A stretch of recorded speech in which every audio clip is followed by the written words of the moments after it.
After the fall of the Soviet Union, hopes were high for a new era in U.S.-Russian relations. Yet the reality was that America's foreign policy focus and the resources that went with it would shift away from Russia over time.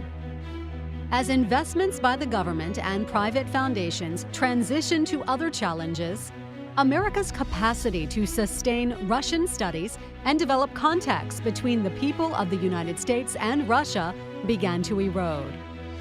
But there was a great American who recognized the importance of preserving these vital programs that bring the people of Russia and the United States together, and she came to the rescue. It was another chapter in Katherine Wasserman Davis's lifelong commitment to world peace.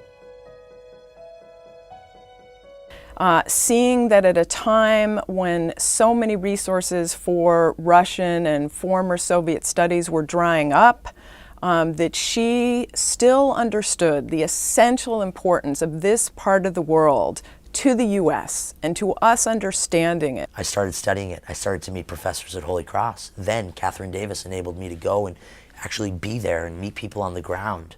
And I was blown away with how just backwards and outdated these stereotypes are.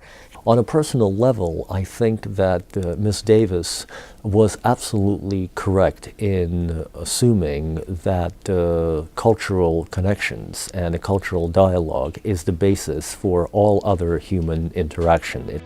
Katherine's passion for international affairs and the people of Russia started when she traveled to the Soviet Union after graduating from college, riding horseback into the Caucasus as part of an anthropological research expedition in 1928. A few years later, she traveled to study in Switzerland. On the train there, she met her future husband, Shelby Davis.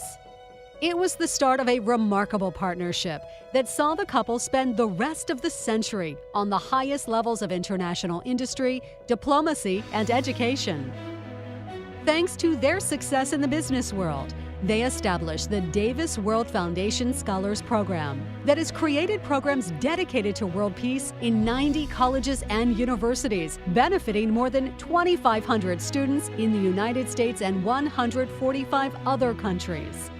Students all over the world continue to benefit from their generous support for Russian and international studies programs. The Davis Center has really made possible research and travel and educational programs throughout my 4 years related to Russia and the region that really wouldn't have been possible without the support of the Davis Center. For my thesis research, part of the funding that I received was from the Katherine Davis Fund, and several things also at Wellesley happened to commemorate her, and we're really indebted to her and her memory. As an art history major, I work at the Davis Museum.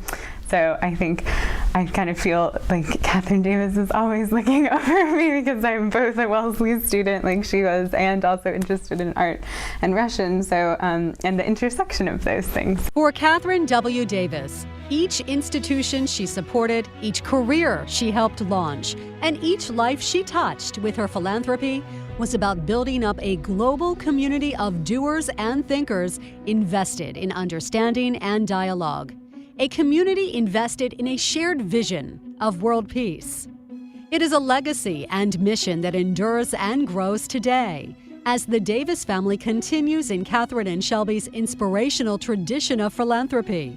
It is a legacy worthy of celebration, just as we celebrate her passion for living her life to the fullest and her legacy of learning, loving, laughing, and making friends.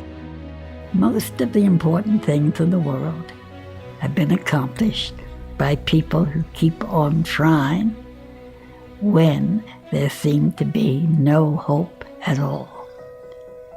If a number of you here this evening keep trying, it will begin to happen.